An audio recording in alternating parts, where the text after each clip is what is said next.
Vugaho kare umurambere kubanza gushimirwa nyakubahwa Perezida wa Repubulika Paul Kagame uko nibazanye igitekerezo cyo kuzana Fab Lab mu Rwanda. Gusa kuri Fab Lab nyizi na muri rusange navuga ko kuri byaje ari nka opportunity kuko abanyamuryango bacu ba hano bose bafite icyo navuga mindset imwe dukunene umuntu wese ujemo agenderaho. Iyo tuvuze Fab Lab ubundi tugira icyo navuga slogan yacu yitwa make almost anything. Make almost anything nta limitation ihari, ntabwo ari muri technology gusa, muri kintu cyose. COVID-19 yageraga mu Rwanda, byageze mu Rwanda mu kwezi kwa kabiri, nibwo umuntu wa mbere yabonetse mu Rwanda w'umuhinde. Twese dukeneye gutekereza n'iki twakora kiri kare. Lockdown yari itarazaho kuko hamaze nk'icyumweru nta wundi muntu uraboneka. Twari tugeze n'iki kintu twakora, turebye cases ziri hanze ukuntu isi imeze, uburyo amaze kuba unstable. Twari dutangiye projet y'icyo ventilator.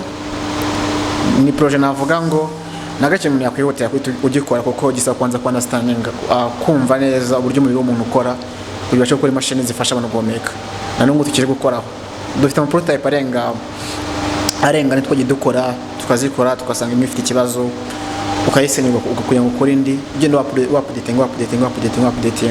Iyo ni part ya mbere. Nanone ikirano ikigeraho ikintu twavuze twabyaje umusaruro muri covid kuko bita ama face shield ari medical, abaganga bashobora kwambara mu gihe bari ku interacting n'abarwayi ba covid, abanyamahoteli, abakora bijyanye na hospitality n'abashobora kwambara kuko bakeneye protection idafunze amaso, idafunze umunwa n'amazuru gusa, ahubwo inafunga n'amaso. So twarazikoze ziri very cheap. Ubu ngubu ziri kuri promotion 2500 kuri face shield imwe, company zindi ziri hanze. Iyo ni ntuzi ni approach nziza twakoze.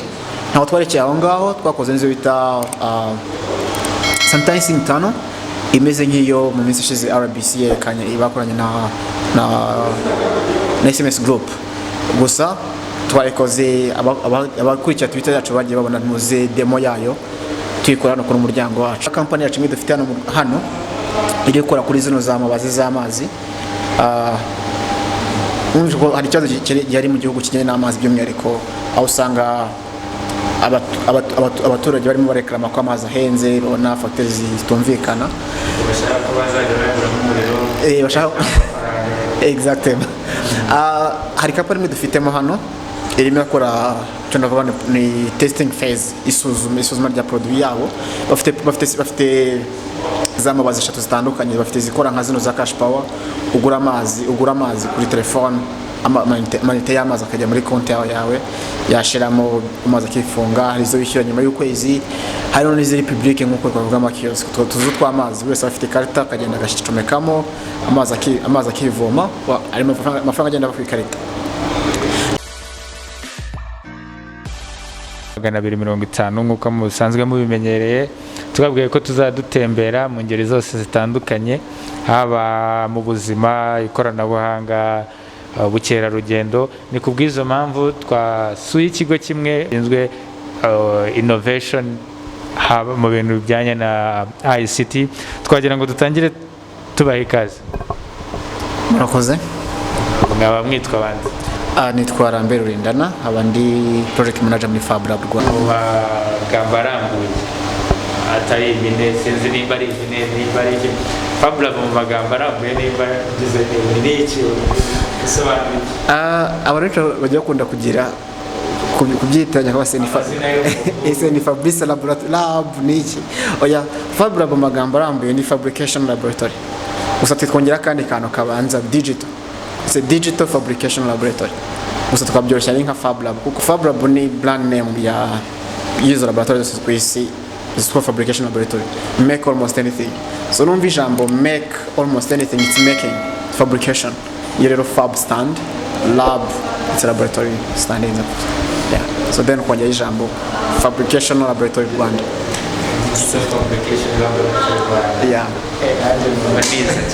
Aho iziye mu Rwanda cyangwa se na mbere yaho, kuki Fab Lab yaje, ese guhanga udushya bihagaze gute, ese byari bihagaze gute, hari impinduka? Ku giti cyenye navuga ko hari impinduka nyinshi, wenda nakwitanya nk'urugero kuko njyewe naje muri Fab Lab mu kwezi kwa 8 kwa 2016. Mbere yaho byari bimeze nka bigiye bigoye kuko usanga iyo ufite igitekerezo cya tekinoloji cyangwa se igitekerezo runaka ushaka gukora byagusaba ko wishakira ibikoresho ukishakira imashini amwe namwe atarahari mu gihugu, ku buryo navuga ko ibintu byinshi twakoreshaga tekinoloji imeze nk'aho irarikayike cyangwa se iransiye cyane. Ariko aho Fab Lab yaziye ibitekerezo birahinduka deja, cyo ni cyambere kuko bifite ibikoresho ukeneye, ufite icyo nakwita infrastructure, ufite abantu bagiye batandukanye bafite ubumenyi butandukanye, utekereza bitandukanye. Navuga ko mbere byari abantu baratekerezaga, hari ubushakashatsi, hari innovation agiye atandukanye. Gusa Fab Lab iziye navuga yabaye nka gateway cyangwa se yabaye nk'umuryango ufungura abanyarwanda mu kindi cyerekezo cyose mu yindi nzu ya tekinoloji. Aho Fab Lab yaziye hari byinshi byagiye bihinduka, hari byinshi byagiye basha kugerwaho mu gihe gitoya, aho usanga ikintu umuntu agomba kugikora nk'iminsi nk'itatu umwuka musanga ushaka kugikora mu gihe kingana n'isaha imwe, amasaha 2. ubona ko harimo itandukano riri hagati ya mbere ndetse no kugeza ubu ngubu. Ku kibazo rumbajijeho mu kanya cyakijyanye ese ubu ngubu bihagaze gute, navuga ntabwo yajya ku rwego rushimishije nk'uko tubyifuza, kubera ko nta kintu kitagera ingorabahiza biva bikagera. Acyari byinshi bikibura, hari byinshi bigomba kugera bikenewe gushyirwaho. Gusa none muri byose ntabwo bavuga ngo nta cyagezweho, kuko iyo ugiye kureba usanga ikintu kinini kikibura ari imyumvire y'abantu, ku buryo mwumva ko hari tekinoloji zo hanze benshi bashaka kwigana, ari nabyo ni byiza, dushobora gukora izacu cyangwa se twigana izo hanze nta kibazo. Ariko nicyo cyafite ikibazo cy'inoze cy'imyumvire. Nibatekereza icyo bita byo nakuta research, bakumva ko research ari ukuza ikintu uzi uko gikora, uzi ugikora birarangiye. Ya research ni urugendo, uba ufite intumbero uzarangirizaho, ugatangira ugakora bigapfa, ugasubiramo ugatangira bigapfa, ugasubiramo paka uzajya kuri cya kintu. So rero usanga abantu benshi batugana bagira ikintu cyitwa kutagira persistence muri bo, ugasanga ikintu agikoze kimaze ukwezi ari no mu nzira nziza, usanga nyuma y'ukwezi n'igice akaba stuck bitewe n'ingorane runaka, kuko ari ingorane z'ubumenyi yabanje guhura nazo cyangwa se n'iz'ibikoresho byatinze kuboneka. Ugasanga nyuma y'ukwezi n'igice agiye mu bindi, cyangwa se ugasanga completely rabiretse. Ugasanga ni challenge tugiye tugifite cyane cyane bijyanye n'imyumvire. Murakoze. Ati imyumvire ni nk'iki nka Fab Lab mu gutanga ubufasha, inama se ni iki cyane mwibanaho nka Fab Lab? Twibanda ku bintu byinshi b'ingeri zigiye zitandukanye, kuko abantu batugana bagiye baza bakeneye ubufasha butandukanye. Hari uza akeneye ubufasha bw'ahantu yakorera gusa, nk'umuntu ufite adresse abazi ndahangaha isaha runaka nakenera ndaha, cyangwa se kwere nicyo cya internet kiri hejuru n'uko kitari hejuru cyane kuje n'ibihugu bya Afrika. Abatinyishaka niba hano haba internet nzema abo barahari bamwe. Ku yindi side ugasanga undaraje ntacyo kimwe afite muri we, nari ibikoresho nabyo afite, ari ubumenyi ntabwo afite, bikosaba ngo umuntu ubanze mwicarane umenye neza ibintu ashaka gukora, kuva ku n'ikintu ashaka kurangiza, umugira inama, ubumenyi zo gusanga adafite umwigishe, nyuma yo umuhereza ubumenyi bwo kwiga ubumenyi bukenewe bwose, n'ubwo electronique n'ubwo programming bite n'uza na sector arimo. Nyuma yaho ukomeze umwigisha gukoresha machine, umwigisha bita design thinking, uburyo ma designing produit biterwa na sector umuntu yaje n'umenye keneye. Abaza akeneye kwe gushushanya kwamigisha ibenge byo uzaza akeneye ibindi bimenye bose asanga bafite, wakeneye raw materials gusa n'uzo gukora cya kintu ngo kigere ngo uzamuriza space umeze n'ibindi byose bikenewe, ariko focus cyane uyibande kuri raw materials. Abaza akeneye ubumenyi gusa, uzaza cyangwa se igikenewe gitandukanye n'icyundi. Niyo usanga dusaba ngo umuryango wese join the Fab Lab, cyangwa se buri muntu wese uje join the Fab Lab aza afite ibintu byakeneye. hari n'amakampani aza ubona amakampani menshi cyangwa se ibigo bya leta bigira icyo bita nuze research development kuba bafite projet runaka bashaka gukora ariko badafite abantu muri organisation bashobora kubikoraho icyo gihe nabo baraza icyo tubakorera ni ukubigira ibintu byabo ko bagomba gukora tukabibakorera raw materials byose tukabibakorera so navuga ko Fab Lab providing resources ndetse providing ibintu biri mu byiciro bitatu providing a skill set na material resources and space. Ikindi cyanyuma du providing ako cyo tugiproviding bitewe na level umuntu agezeho ni networking aho tubahuza n'aba different investors shop investing mu bitewe na projects zigiye zirimo ndetse no kubakorera ubuvugizi kuko ama projects ntago wayirangiza ngo tujya ku isoko arasaba ko akenera ubuvugizi butandukanye bwa bw'inzego za leta bw'inzego z'abikorera ingezi zigiye zitandukanye ibyo dutanga nibyo duhereza abanyamuryango bacu ku bushobozi igendera nka Fab Lab ubu ari material ari ubushobozi muri financial buva hehe kugeza ubu ngubu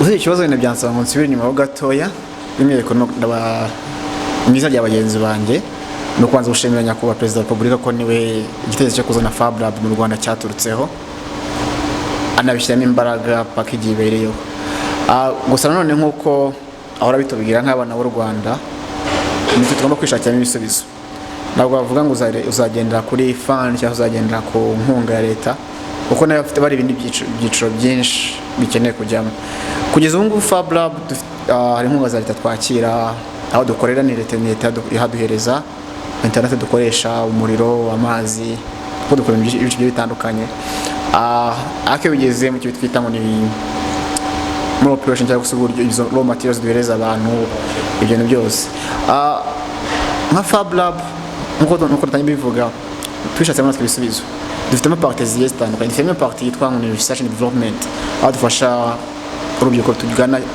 nimvuga urubyiruko nyaboneka abantu banze nibaza ko ntera amabuye kuko so urubyiruko gusa gunyura dukorana nabo nuko usanga 80% abantu dufite mu rubyiruko nibaza ko ntera amabuye abamambure kamwe ijambo ryitwa abamambure cyangwa se abanyamuryango bacu ibyo bikoresho tubahereza izo raw materials tugenda tubahereza nitwe tuzishakamo nk'urubyiruko cyangwa se nk'abamambure bacu tubikora gute rero dufitemo partie ebyiri dufitemo partie y'ubushakashatsi itwara igihe kinini n'itwara ntuze n'amafaranga menshi pe twajyana na partie itwara ni nka partie ya business aho abantu bandi bakeneye ibintu runaka batwaproachinga tukaba twabibakorera rero icyo gihe ni umuntu uje ntabwo ubushakashatsi ajemo ntabwo uje kubyikorera ni umuntu uje gutira imbaraga noneho we aje gutira imbaraga ashaka ikintu cyo kirangira vuba na bwangu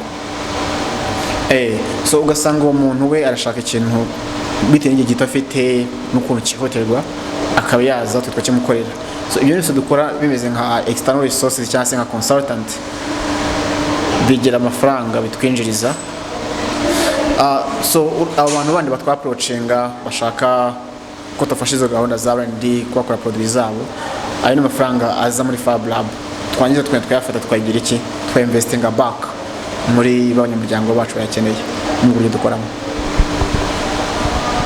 byanga bikunda buri kigo buri muryango buri ahantu hose buri kintu cyose umuntu agiye gukora aba afite intumbero ahantu banashaka kugeza ibintu bye Fab Lab Rwanda ni iyihe ntumbero ifite by'umwihariko Fab Lab Rwanda dufite intumbero imwe sinkubeshye dufite intumbero imwe iyi ifite mu branch atandukanye ariko intumbero yacu ni igihe ni ukubona nibura mu Rwanda dufite company ziri strong zibezinze kuri technology yakuriye mu Rwanda ikorewe Abanyarwanda nibura twifuza ko niba mu myaka 5 dufite niba company 50 zose zifite tuvuga ngo zavukiye muri Fab Lab yaba ari insinzi kuri twebwe niyo ntumbero yacu dufite kugeza ubu kugeza ubu nta kigereranyo najanisha mwaba mufite mwavuga ngo mu byo mu ntumbero hari kangahe kujana kamaze gukorwa hasigaye kangahe ijanisha narivuga kuko nabako turi kuri 20% gusa ni 20% amakampani navuga ari hanze ari stable ariko ntagaragara kuri turnover twifuza nka Fab Lab. Dufite nibura company zirenga 10 ziri hanze zavukiye muri Fab Lab zirimo zirakora aka kanya, ni byiza nibyo kwishimirwa. Ariko nanone hari profit margin, tuvuga ngo mu genera dufite company 50 ziri hanze, niyo ri company ifite agaciro k'amafaranga runaka, nibwo tuzaba successful. So kugeza ubu ngubu dufite ama company ari hanze 10 arimo arakora yavukiye muri Fab Lab akoresha technology zo mu Rwanda, ariko ntagaragara kuri rwa rwego tuvuga ngo dore ni ya company igihugu cyose kizi. Nuko tuvuze nka K-Lab, twumva IC Group, Tap and Go. So natwe mu gihe dufite nka company zirenga 50 cyangwa se 50 zimeze nka IC Group cyangwa se nka Tap and Go, izaba insinzi kuri twebwe nka Fab Lab. Nicyo kintu dukora, ayo niyo ntumbero yacu nyamukuru. Ngarutse inyuma gatoya, isi yose iri mu ntambara, iri mu rugamba rw'icyorezo cyateye kimaze amezi 8 ku isi, COVID-19. Ese nka project manager, COVID-19 hari icyo yahungabanyije mu mikorere ya Fab Lab Rwanda, cyangwa ni ibisanzwe, hari ibintu biracyari? Kuri Fab Lab uravuga ko nta kintu kiri grave yaduhungabanyijeho. Wenda hari ibyo tumye bijya on hold, ntabwo nareka kubivuga. Ubwo bavuze Fab Lab n'abanyamuryango, nagara abakozi n'abanyamuryango, buri munyamuryango bafite projet arimo aragenda akoraho. Rero icyorezo nk'iki cya COVID-19 kije, hari ushaho n'inzego z'ubwirinzi zihari, abanyamuryango bose ntabwo ngo bashobora kuza muri Fab Lab kubera yuko kubera ikibazo cy'ubwirinzi. Hari abanyamuryango baba mu ntara, hari mu mujyi wa Kigali, gusa niba bareba projet z'abantu zigiye zikize, bikaba ko habaho ko bari on hold. Gusa kuri Fab Lab nyizina muri rusange navuga ko byaje ari nka opportunity, kuko abanyamuryango bacu ba hano bose bafite icyo navuga mindset imwe, dukunene umuntu wese ujemo agenderaho. Iyo tuvuze Fab Lab ubundi tugira icyo navuga slogan yacu yitwa make almost anything. Iyo tuvuze make almost anything, nta limitation ihari, ntabwo ari muri technology gusa, muri kintu cyose. Ubwo COVID-19 yageraga mu Rwanda, byageze mu Rwanda mu kwezi kwa kabiri, nibwo umuntu wa mbere yabonetse mu Rwanda w'umuhinde. Twese dukeneye gutekereza n'iki twakora kire kare. Lockdown yari itarazaho, kuko hamaze nk'icyumweru nta wundi muntu uraboneka. Twari dutekereza n'iki kintu twakora, turebye cases ziri hanze, kondisi imeze, uburyo amaze kuba unstable. Twari dutangiye projet yitwa Ventilator. Ni projet navuga ngo nagace umuntu yakwihutira ugikora, kuko gisa kwanza ku understanding, kumva neza uburyo umubiri w'umuntu ukora, kugira cyo gukora imashini zifasha abantu guhumeka. Nanone tukiri gukoraho, dufite ama prototype arenga nitwo dukora, tukazikora tukasanga imwe ifite ikibazo, ukayisenyuka kugira ngo ukore indi, ugenda updating.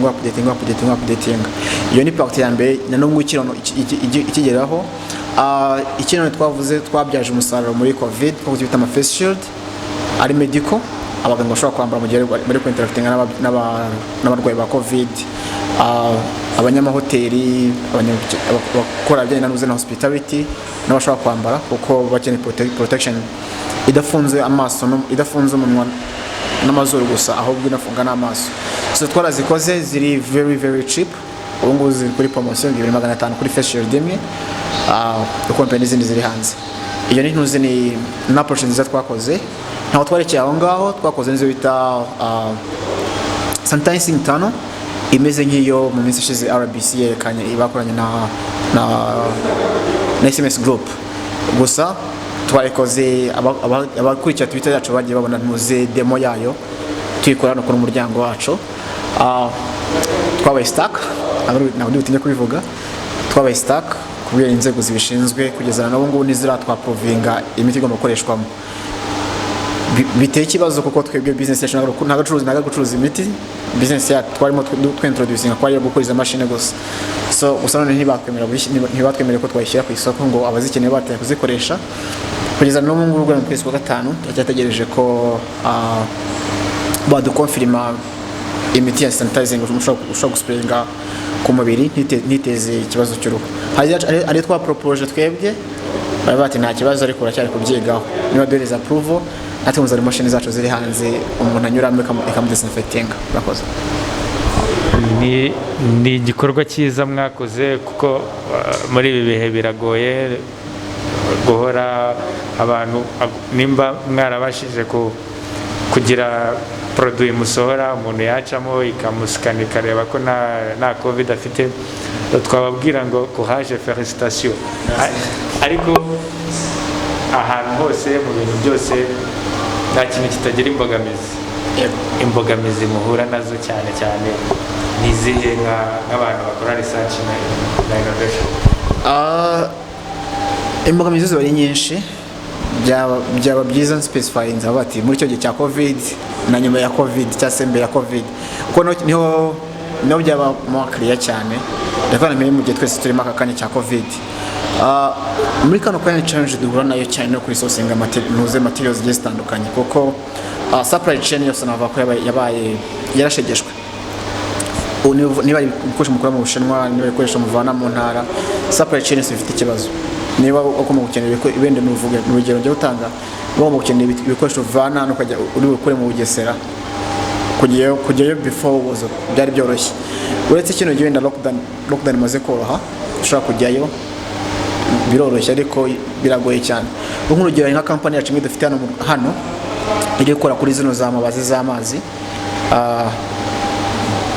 hari ikibazo gihari mu gihugu kijyanye n'amazi by'umwihariko, aho usanga abaturage barimo bareklama ko amazi ahenze, babona factures zitumvikana, exactement. Hari company dufitemo hano irimo gukora ni testing phase, isuzuma rya produit yabo. Bafite z'amabazi 3 zitandukanye, bafite zikora nka zino za cash power, ugura amazi kuri telefone, amanite y'amazi akajya muri konti yawe, yashiramo amazi akifunga, hari izo wishyura nyuma y'ukwezi, hari n'iziri public nk'uko twavuga amakiosk, tuzu tw'amazi wese afite ikarita akagenda agashicomekamo amazi akivoma, amafaranga agenda ava ku ikarita. Rero abo ni bamwe dufite projet bamwe bakora muri Bugesera muri murenge wa Rweru, niho ma testing yo technology y'amakarte y'abaturage bisanzwe. Urumva kuva muri Kigali ukajya aho hantu na hano ni bari gutwara amasaha 2 n'igice hafi 3 mu gihe n'imodoka iri privé. Wagera imodoka ziri rusange ni hafi amasaha 4 kugenda mu gitondo ukajya kureba technology niyo bibazo ifite kubikosora, uri gutekereza ko ugomba kuza kirikare kugira ngo uhure n'amasaha ya curfew. Cyo ari ikibazo gikomeye cyane pe. Ngo ikibazo turimo turabona cyo muri kino gihe cya covid no kuri sourcing raw materials, cyo cyo gikomeye cyane. Mbere yaho natwe dufite hari ibibazo bigiye bitandukanye, gusa ikibazo nyamukuru ahantu usanga icyo cyitwa ubushobozi bw'amafaranga, ubushobozi bw'ubuvugizi. N'ubwo bwa Fabra dutanga ubuvugizi ko natwe dufata imyanzuro kameme. So usanga ujya gukora ubuvugizi usanga umuntu afite akazi kenshi, so rimwe yakabakondamo n'umwanya hanyuma y'ibyumweru 2 mukaba agwaye isaha imwe muravuganye bati ntacyo ndaza konyesha kundi mwanya nzaguze na equipe yanjye bishinzwe. Niyo usanga bifashe kwezi kumwe amezi 2 mbere ko mwongera guhura wamyoza byo yamaze kubyibagirwa, ku buryo ujye usanga ikintu cyitwa ngo ni decision making kiratinda cyane. Ari naho nahita nsaba inzego zigeze bishinzwe ziri kurikirana kino kigana muri aka kanya gushyira ikintu bimeze nka sandboxing cyangwa se testing environment, hano gutesting the product, bashyireho guideline cyangwa se amabwiriza runaka. Ubu dufite amabwiriza ya covid ukuntu magomba kuba ameze, aho gira amabwiriza y'ibijyanye no gutesting solutions za technology. Niba ari solutions zikora ku bantu, aba ari guideline umuntu agomba kuzuza yabazuje akaba testing, kuko ujya gusanga kuko ibyo technology uko imeze ubu ngubu ni ibintu bishyashya bigenda biza. Hajya usanga atavuga ngo byanakozwe n'ahantu ugiye gukora copy paste, no, ni ikintu gishyashya gitangire mu gihugu ku buryo ubura n'ahantu ufata reference, ariko kujya kurebwa asanga bikize ni ikibazo kiri common. Ntabwo natinya kukiva aka kanya. Abayobozi bacu benshi ntabwo atarabo hejuru cyane, inzego zo hasi cyangwa inzego z'ibanze bagira ikintu cyitwa bafite ubwoba, bagira ubwoba bwo gufata umwanzuro. so ugasanga bigenda bigutinza. Rero umuntu uri muri technology cyangwa se muri research abafite umutwe uri birukanka cyane.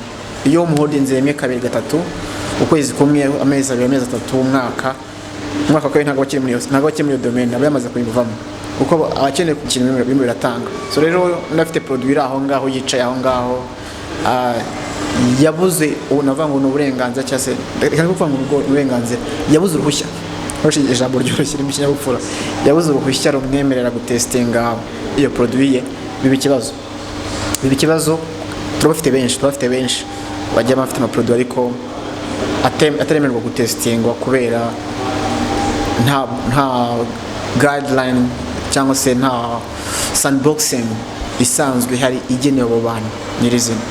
So n'icyo kintu numva nagira nasaba inzego zibishinzwe kudushyiraho uburyo ba rwiyemezamirimo cyangwa se abo bashakashatsi bacu abo innovator bacu ntabwo ari kuvugira Fab Lab kuvugira muri rusange igihugu cyose habeho uburyo bwo gutestinga ama produit yabo. Wenda bavuga ati niya produit yawe ikoze kangiza ibi nibi hari ibihano bikenewe bihari nta kibazo umuntu ajya icyo gihe gutestinga ko yizeye ko ibyo bitazabaho ariko nibura hari scope ivuga ngo umuntu utatangira business ukirimo testinga produit dore cluster akoreramo n'iyi ngiyi niba uvuye muri testing kugira ngo winjire muri business y'iki kintu akeneye ibintu byazadufasha natwe. Urakoze nawe. Fab Lab ifite gukorana gute n'ibindi bigo bijyanye na bikora ibintu bya technology izo research umubano wa Fab Lab mufatanya gute kugira ngo mwuzurize nabo ko dufite imikoranire myiza n'inzego zigiye zitandukanye cyangwa se n'ibindi bigo bya technology wenda hera ku kindi cyenda kuba nka Fab Lab ntabwo ari nka Fab Lab neza ariko nayo gifite imikoranire nziza nka Fab Lab cya Vestavel Foundation gikorera muri Fairview House, hari za Impact Hub, hari amahub yandi agiye atandukanye mu gihugu akora. Turetse n'ibyo ngibyo turimo turafungura izindi Fab Lab enye tuzamiza n'izindi 3 nibura uyu mwaka zarangiye nazo zifunguwe mu gihugu dufite muri Fab Lab enye nibura. Navuga rero turimo dukora n'inzego zitandukanye dukora n'ibigo bigiye bitandukanye dusanzwe dufite nyama y'MOU nka University of Rwanda yahoze yitwa KIST NIRDA ishinzwe ubushakashatsi National CST National Science Institution dufite ibigo bigiye bitandukanye hari Ripple Lab iri based kuri bino bya aerospace dufite gukorana bigiye bitandukanye buri skill set material wise ariko ibyinshi biri based kuri skills aho usanga dufasha aba instructor bacu bakajya gutanga ubufasha cyangwa se nabo aba instructor babo bakabaza kutujoininga gusa inshuro nyinshi usanga ari aba instructor bacu bagiye gutanga support n'ibintu byo kwishimirwa. Navuga ngo mu gihe cy'imyaka ine ku mwaka wa 4 mu gihe cy'imyaka ine Fab Lab imaze gushengwa kuba hari ibindi bigo niba tuvuga ngo tujye gutanga support biradufasha cyane kandi twumva n'intsinzi nayo. Ati kuba dusapotinga abandi tubafasha tumaze igihe gitoya ni ya numbero yacu dufite ni ya mission yatumye Fab Lab ifungurwa. Ni ibintu byiza byo kwishimira turabibashimiye. Ariko nka Fab Lab cyangwa se wowe ku giti cyawe ni iki musaba urubyiruko muri iyi minsi dore ko urubyiruko ni rwo mubare munini w'abaturarwanda ni iki mubasaba mu bijyanye no guhanga udushya nka Fab Lab? Ese baba joininga gute? Ese hari ikiguzi cyo kwinjira kuba umunyamuryango? Niki mwabwira urubyiruko kugira ngo kwa kutitinyuka kwabo kube kwajyaho nk'iherezo? Reka mbere ku cyanyuma nta kiguzi na kimwe twaka umunyamuryango wa Fab Lab nta na kimwe. Urapplying online ushobora gutinda gusubizwa bitewe n'akandi kazi gahari. Iyo ari ibintu byihutirwa ushobora kutwaproachinga aho dukorera muri Telecom House taje ya 6 akora East Chamber Lab na Fab Lab. Ushobora kutwaproachinga ushobora guca ku mbuga nkoranyambaga zacu zo dusubiza byihuse. Yenda byize cyase kuri mail yacu ya info@ or info@fablab.rw ukatwandikira kutubya projet yawe. Kujoininga Fablab muri cyo gihe cya covid ibyo navuga ko biri on hold, nta bandi bantu bashyashya turi kwakira kuko n'abasanzwe bahaye nabo kwasha kwa project gukoresha facilities nk'uko bikwiriye. Gusa turizera ko mu gihe lockdown mu mikorere lockdown igeze bivuyeho ibyo bizasubira ku murongo. So urwa twa pro ibyanze bikunze kugira ngo tu joining nuko ari project ugomba kubifite nabwo twakira abantu bose. Hari tugira ibyiciro byinshi abantu bashobora kwikuza muri Fablab. Hari abaza baje gukora kuri project zabo, hari abaza baje mu training du providinga. Aya training yo biterwa, hari ziba ziri free, hari ziba ziri byishyuzwe, hari ziba zatewe inkunga n'abandi bafite ibikorwa bacu ariko nazo ziri ku buntu. Hari ziba zatewe inkunga n'abafite ibikorwa bacu arizo dutanga ku buntu, arizo twishyuza. Izo zose haba ari uburyo bwinshi, inshuro nyinshi kugira ngo amakuru menshi na Fablab kwinjira muri Fablab n'ibiki dukunda kushyira ku mbuga nkoranyambaga zacu, Twitter, Facebook, Instagram. Zo dukunda kusha cyane.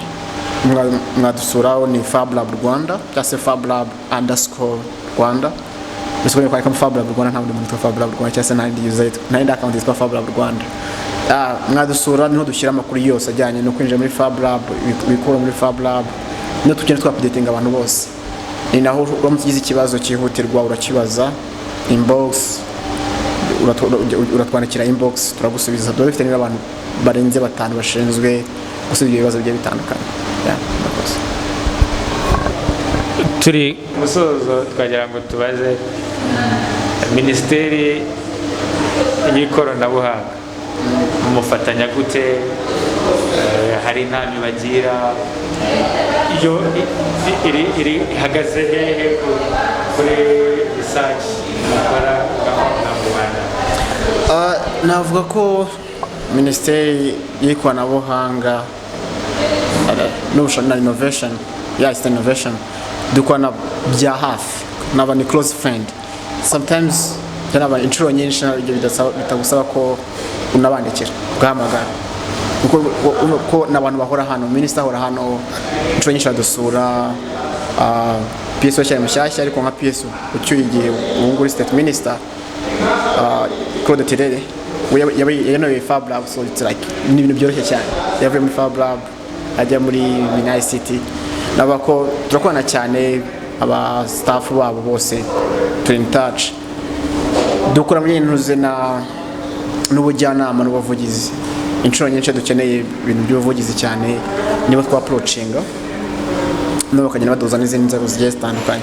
Gusa ntibagiye kumentioninga RISA ndetse na ICT Chamber, ubona ngo tubana umunsi ku munsi, isaha n'isaha murahura, ni mu nzimwe. Iyo ugize ikibazo cyihutirwa niba ukeneye ko bagufasha uramanuka. Badufasha mu bijyanye cyane ntuze kutugira inama, gufasha kuduza n'izindi nzego zigiye zitandukanye. Kugeza ubu kugira ngo mwachieving your goals, Fablab ni abaye bafatanyabikorwa mushimira, ese ni niki cy'umwihariko mwasaba muri rusange, yaba abanyarwanda, yaba urubyiruko, yaba abashinzwe kureberera inyungu rusange z'abaturage n'igihugu? Ubadushimirire hanyuma nagire n'ikintu wumva kimeze nk'aho ari nk'ubutumwa cyangwa se nk'ikintu cyafasha urubyiruko muri rusange n'abanyarwanda. Nk'uko nize kubivugaho kare, umwambere wo kubanza gushimirwa nyakubahwa Perezida wa Repubulika Paul Kagame uko nibazanye igitekerezo cyo kuzana Fablab mu Rwanda. Ikintu ndashima ubuyobozi bwa ICT Chamber Rwanda, PSF ICT Chamber, ko nabo nibo baturebera umunsi ku munsi, nibo twifashisha bya hafi bishoboka. Tugashima RURA, RDB n'abatuba hafi mu mikoranire ya buri munsi. Nuko ni no covid yatumye ibice bihagarara cyangwa se tutabasha tutabasha ku-interactinga nkuko twari dusanzwe twinteractinga before, ariko na n'ubu turacyari kumwe, baradufasha umunsi ku munsi. Twashifitinze kuri online meeting, ariko baradufasha cyane. Ikindi abandi bantu nashema ni company muri Amerika yitwa Dizo System, cyangwa se abenshi bazi mu izina rya SolidWork, kuri mu gutanga amasoftware amwe namwe tugenda dukoresha, especially muri design. Badufasha buri mwaka badusura, bavuga ngo dufata nk'ababyeyi bacu ko buri mwaka badusura.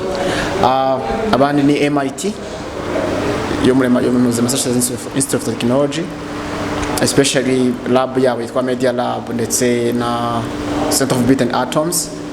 Baradufasha cyane, navuga ngo dufitanye skill set, strong relationship, exchange ubumenyi.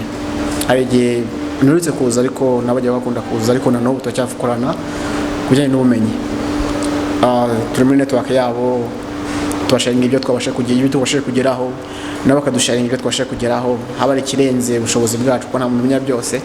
Haba ari ibyarenze ubushobozi bwacu bijyanye n'ubumenyi, tukababaza bakatubwira. Nabo rimwe batagifite tukicara hamwe tukabrainstorminga, bikanya tubonye igisubizo.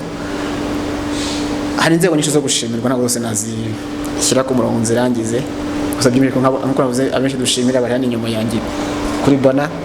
Gasabo 3D navuga ngo yakoze uruhare rukomeye cyane mu gihe cya Fab Lab gitangira. Fab Lab yatangiye nta muntu umuzi aho ibintu biva naho bijya, so ni company ya engineering yafashije gutraining abastaff bacu benshi mu bijyanye na designing, 3D designing and modeling. Nabo baradufashije cyane, na n'ubu baracyagenda haza abandi bafite nk'uburyo batandukanye. Urwo twagiye muri mu buzima, Human Health nayo twaba kwishimira, RBC, FDA, ari inzego nyinshi zigenda zishimirwa bitewe na periode murimo, na bose nabashyira ku murongo z'abavemo, ariko bakomereza aho ngaho ntibagarike. Nkawe project manager wa company, niki wumva tutavuze, wumva cyafasha watubwira?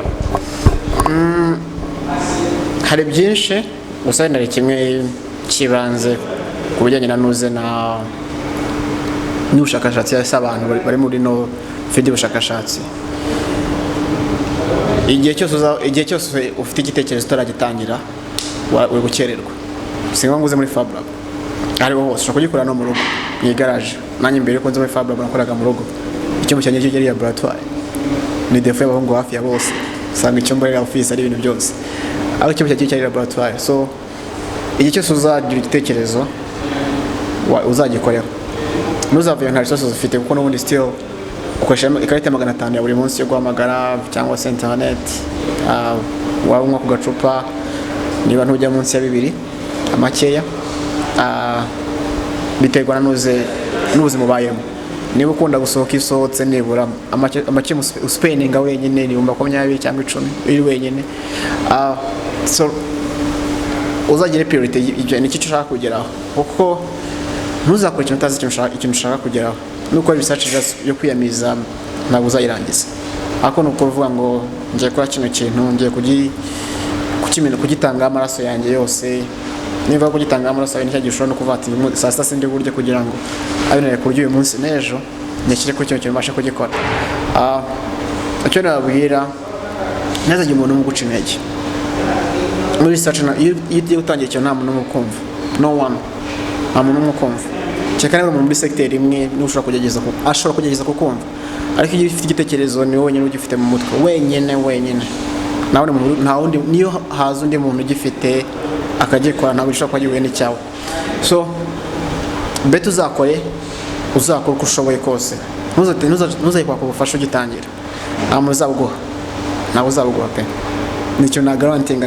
Tujye kuvuga ngo ni motivation, ntabwo ari motivation, ni kisimeze, especially muri Africa. Nta muntu even no hands, nta muntu uzajya mbwira ngo ndashaka gukora ibintu ngo amafaranga ye cyangwa ngo izofasha bye. No, bizasaba ngo umwereke ngo dore icyo nagezeho, dore nshaka kugera, ndikubura ibi ngibi nkeneye ibi nibi. Aho n'umuntu ahera gufasha. Ako nuzi ufite igitekerezo cyawe, umuntu azahora gupendinga usubirayo, uyu munsi simpari ejo ndahari genda wanzana ibintu byawe neza ntabwo urabyumva ariko iyo uzi ngo hari aho wageze hari icyo wakoze ufite kiri tangible sinko cyo kiri tangible ariko nibigiraga ko there is a progress wakozeho uzi ukuntu icyo cyawe ushaka ukuntu kirangiye uzanjye kimeze aho ngabipushinga no muntu ugufasha iba ari nka backbone motivation uko umuntu ugufasha gihe usanga nta interest agufitemo kandi nkuko tubizi ntabwo turi abacapitaliste tujye tubyemera ntabwo turi abakomunism turi abacapitaliste abantu benshi even natural y'umuntu ni uko n'umucapitaliste bivuze ngo buri wese ashaka inyungu so kugira ngo agufasha nuko nibura abona ko hari ikintu uri kugufashamo ntabwo agiye gutangira from scratch hari icyo wifashije umuntu nawe akagoheraho ariko nuvuga ngo ntegereje ko nzabona amafaranga ngo ntangire no ntabwo uzigera utangira kuko buri gihe iyo ufite ibihumbi 10 ufite ibibazo biruta ibihumbi 10 iyo ufite ibihumbi 100 ufite ibibazo biruta ibihumbi 100 kandi byose byihutirwa iyo ufite miliyoni ufite ibikenewe biruta miliyoni imwe iyo ufite 100 ni kimwe ni kisibeza ubushobozi ufite needs zirusha ubushobozi ufite ako kanya nubwo ako kanya bagoreza amafaranga ukeneye watugira izindi needs zihutirwa ziri urgence ziruta ubushobozi ukeneye so rero mimi namwe bisaba ngo ufunga umwuka ukore kuri icyo kintu nugeraho unaniwe bigaragara ko wananiwe uzoyere ko umuntu uvuga ati okay nananiwe nakoze nabyo nimba nakoraho nibi kuva a kugera z maze kingana ko cyane kwikora progress yanjye niyi bimuhereza nawe ntuze bimuhereza motivation ati uyu muntu uko arashoboye uyu muntu arashoboye reka mufashe nibura natsinda nagera kubyo ashaka kugeraho gene inyungu yanjye inyungu ye nuko kubona wowe wagize iki waje cyushaka kugeraho ariko umuntu mubwira ngo n'urugero mu gihe gutanga ndashaka kubaka inkweto ushobora kujyamo ukaguruka n'urugero nta kintu kigaragara nta test wakoze ntabwo ni ukoze n'urwo rukweto ngo uruhereze iyo modo umereze n'iyo modo uvuge ngo ndashaka ko zabifite technology imeze gutya even a small scale cyangwa se even a small scale kidakora bigaragara ko ari ikintu runaka wakoze biramugora icyambere ari understanding ikintu uri gutekereza mbere kugira ngo zagufasha biranagora ariko iyo wagerageje gukora bifasha nyigisho kuri wa muntu wundi yabasha kugufasha so inama yanjye ni tangira uko ushoboye witangira ushaka ubufasha banza utangire struggling uko struggling cyane ni kujya persistence iyo nicyo nyambwira abantu bose hano iyo utarafata amafaranga ya mufuka wagombye gukoresha ibindi bintu ngo uyashyire mu bintu byawe ntibikunde ntabwo ushobora kugira consistency yo gukora icyo kintu uri gukoresha amafaranga y'abandi sinywa inzoga ariko ndatanga nk'urugero ukuntu unywa inzoga iyo ugiye mu kabari uri kunywa inzoga z'abandi kuri biri y'abandi bantu uzinywa cyane unywa nyinshi iyo kunywa izawe unywa ku rugero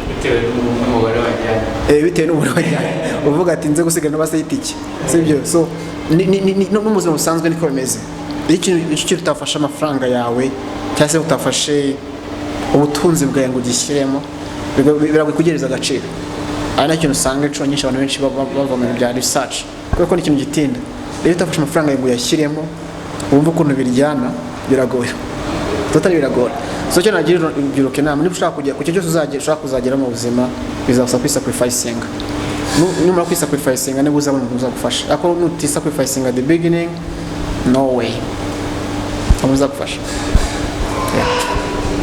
nari nsezeye ariko hari akantu bisa nibuka nk'abantu bakora innovation abantu bakora ICT bya networking niyo research mise njya ku kintu cyitwa ubushobozi kiri kuvugwa cyane mu rubyiruko mu kanya wari ubigarutse bati amafaranga yawe nimba ufite aya wagira gutya ntabwo ushaka we igihe urayabona bafite ibindi biyategereje capital kuri uru rubyiruko turi kuvuga hanyuma wongere unambwire kuri mwamwe mukora ibintu bya technology social media muri iyi minsi mu rubyiruko mwebwe nka research mwifuza gutanga n'ibintu biri kuri social media mwe murabivugaho iki bizabangamira hehe tekinoloji mushaka mwifuza nziza?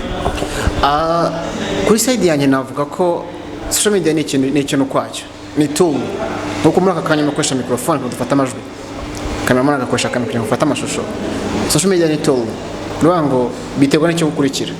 Nujya muri social media for entertainment uzaba icyo uzasara muri entertainment, which is okay, nayo ni umusaruro mwiza kuri kuyikunda.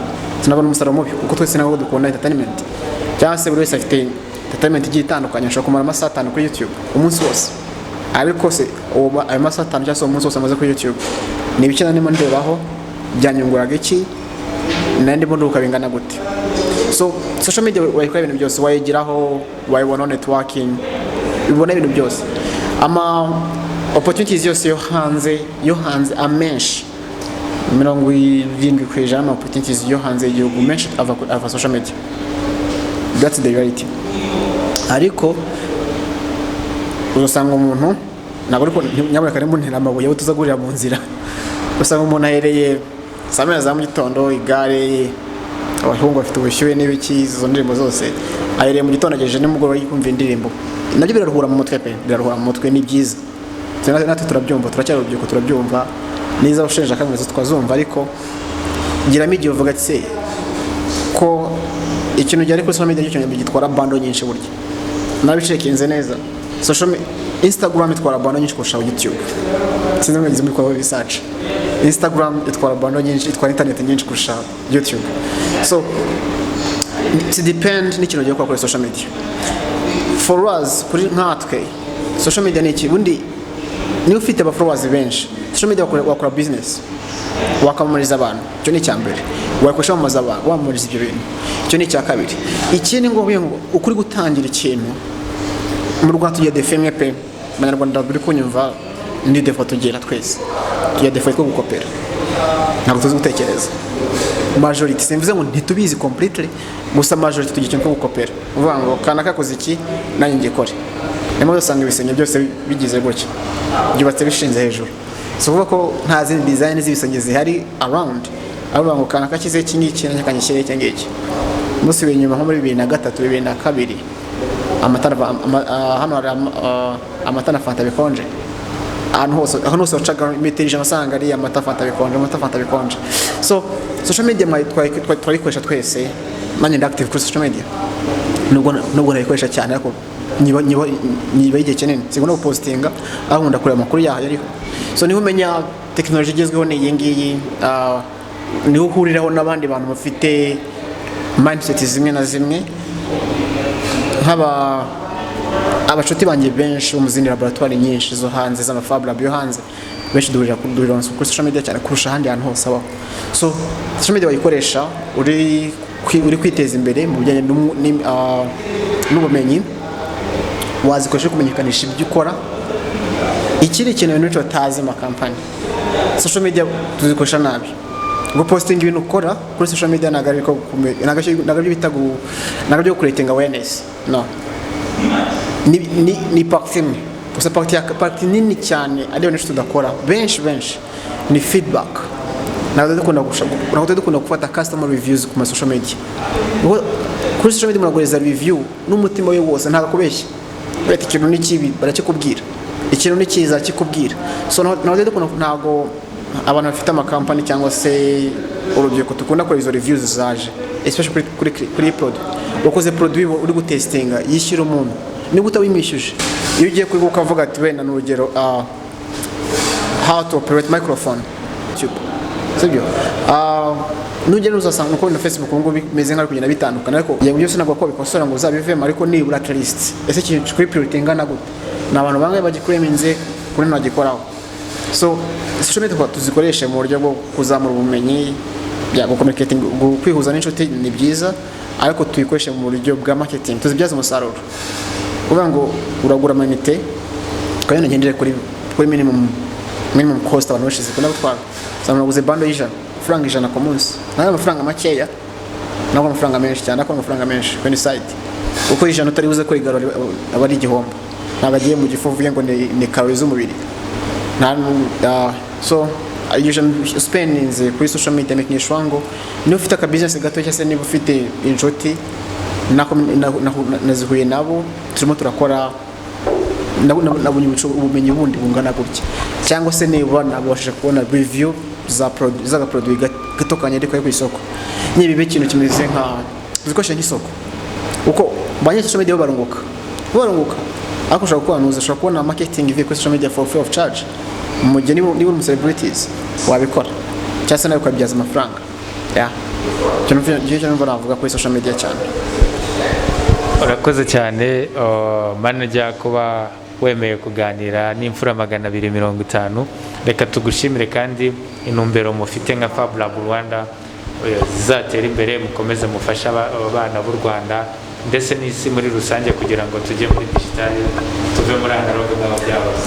Murakoze namwe mwakoze ku mwanya wanyu kandi turishimiye ko mukomeze mutera imbere, muzageza kuri benshi, mugende mu rwego rw'urubyiruko rwo hasi rw'ibibazo bafite, natwe tubimenye kuko burya biragoye gukora program runaka ugenera urubyiruko utazi ibibazo bafite, ariko nk'itangazamakuru cyo mudufasha no iyo mwageze kuri abo bantu mukaganira nabo twarastana ibibazo bafite, rimwe ari byinshi twaapproach ku giti cyacu ati dushobora kubafasha n'ibi akumva bishoboka bakaza, bakumva bidashoboka nacyo bagafata uburyo bwabo. Courage namwe pe, courage. Merci. Murakoze namwe, twagira ngo dukomeze tubashimire mwe mwese mwafashe uyu mwanya mugakomeza gukurikira ikiganiro twagiranye na manager wa Fab Lab Rwanda.